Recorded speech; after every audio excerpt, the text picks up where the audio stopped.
सत श्री अकाल सारे हूँ। तो मैं आपको टॉपिक बताऊंगा एडीआर ऑल्टरनेटिव डिस्प्यूट रिसोल्यूशन होता क्या है, उसकी मीनिंग क्या है, उसका ऑब्जेक्टिव क्या है और उसके मॉडल्स क्या है।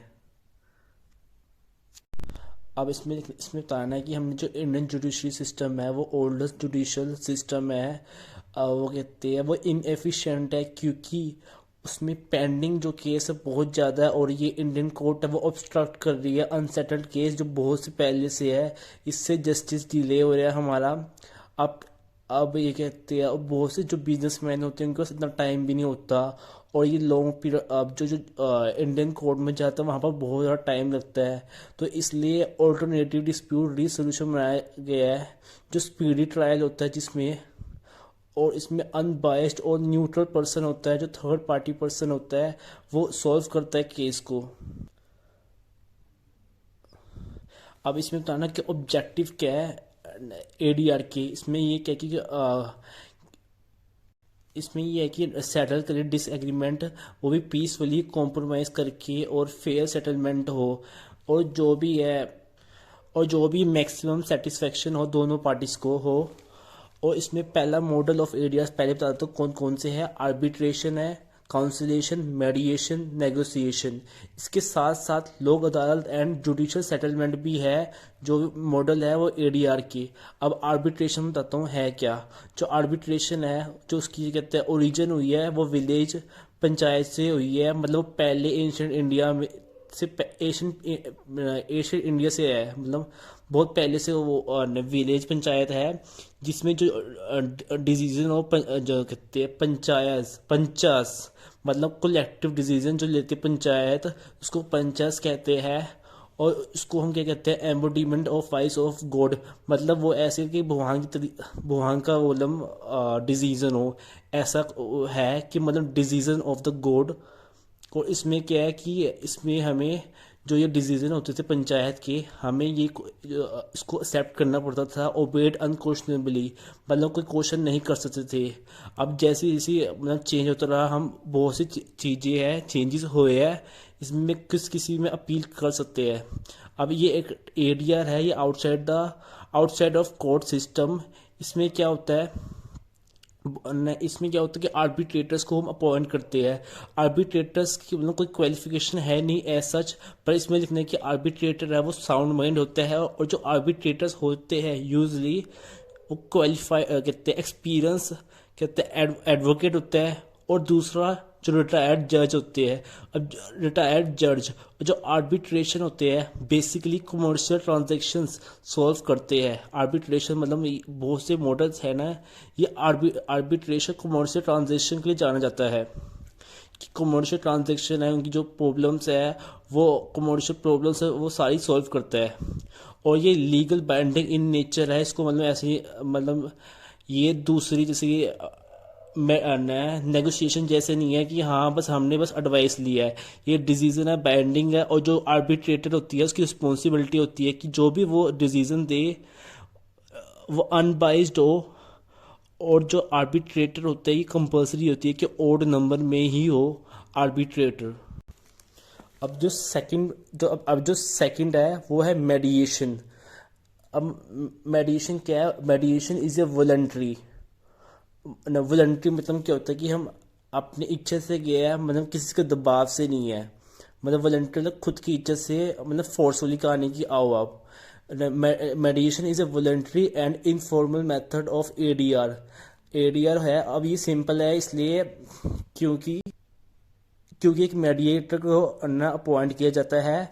अब वो मेडिएटर दोनों की बातें सुनता है पहले फिर दोनों को प्राइवेट रूम में लेके जाता है दोनों की बातें फिर से इंडिविजुअली सुनता है ताकि वो कॉन्फिडेंशियल हो। कॉन्फिडेंशियल तो वैसी भी होती है पर अकेले के लिए सेटिस्फैक्शन के लिए हर एक बंदे दो बंदे को बुलाता है एक पार्टी को बुलाता है उनकी सारी बातें सुनते हैं फिर दूसरी पार्टी को बुलाता है फिर दोनों को पार्टी हो जाती है फिर से ज्वाइंट मीटिंग होती है। और क्या कहते हैं जो मेडिएटर है उसका डिसीजन है वो बाइंडिंग इन नेचर नहीं है। मतलब बाइंडिंग नेचर नहीं है। अब मतलब ये सिर्फ जस्ट ये जस्ट सिर्फ मतलब ये जस्ट एडवाइस है। ये मतलब ये बाइंडिंग नहीं है और इसलिए रेस्ट्रिक्शंस क्या है कि भाई ये बाइंड नहीं कर सकता। और दूसरी जो पार्टी मतलब अनकोऑपरेटिव कोऑपरेट नहीं कर रही वो उनको ना पनिश नहीं कर सकता। और तीसरा पॉइंट है कि जो मेडिएटर है कैन नॉट मॉडिफाई और ऑल्टर द अपना सब्जेक्ट मैटर, वो कहते हैं ऑल्टर नहीं कर सकता।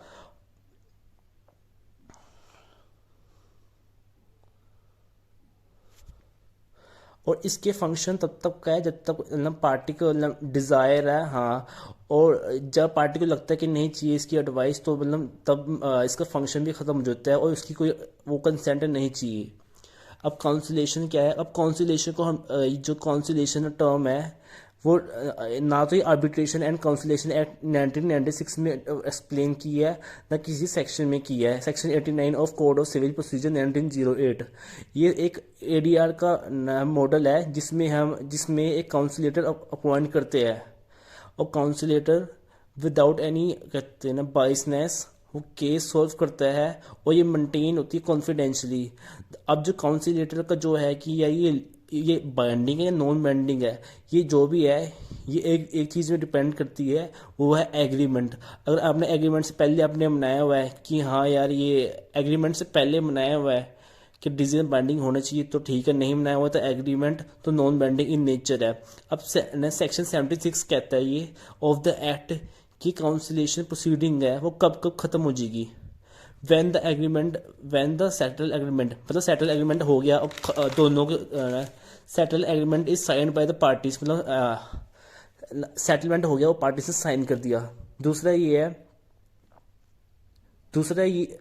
है जब काउंसिलेटर है वो कहता है रिटर्न में डिक्लेयर करता है कि हाँ भैया failure of conciliation proceeding failure हो गया, मतलब हो ही नहीं पाई, तो ये ये कहते हैं काउंसिलेशन ये कैंसिल हो जाती है, मीटिंग इसकी कैंसिल हो जाती है। अब फोर्थ पॉइंट लोक अदालत, ये इसके एग्जाम्पल के साथ है पर पहले हम बता देते हैं इसकी जो डिसीजन है वो बाइंडिंग इन नेचर है। अब ये कहती है कि कोर्ट है वो एडवाइस करती है दोनों पार्टीज को कि तुम्हारा ना तो कोई वो सेटलमेंट हो रहा है 8 साल 6 साल से। लोक अदालत में वो लोग आते हैं जिनका मतलब बहुत पहले से उनका केस सोल्व नहीं हुआ और सेटलमेंट में आ नहीं पा रहे, ना कुछ हो पा रहा है, तो कोर्ट कहती है कि हाँ भाई तुम लोक अदालत में चले जाओ। उसमें सेटलमेंट करते हैं, जैसे कि ए ने 10 लाख देने थे बी को। अब बहुत टाइम होगा केस चल रहा है कि भाई 10 से तक पैसे नहीं दिए। फिर कोर्ट ने कहा कि लोक अदालत के पास जाओ। लोक अदालत ने क्या किया, इन दोनों ने सेटलमेंट कर दी कि हाँ यार 10 लाख नहीं, चल ठीक है तू 8 लाख में आ जा, 2 लाख रहने दे पर 8 लाख में आ जा। इसका मतलब ये है कि कॉम्प्रोमाइज़ कर दी और सेटलमेंट होगी। अब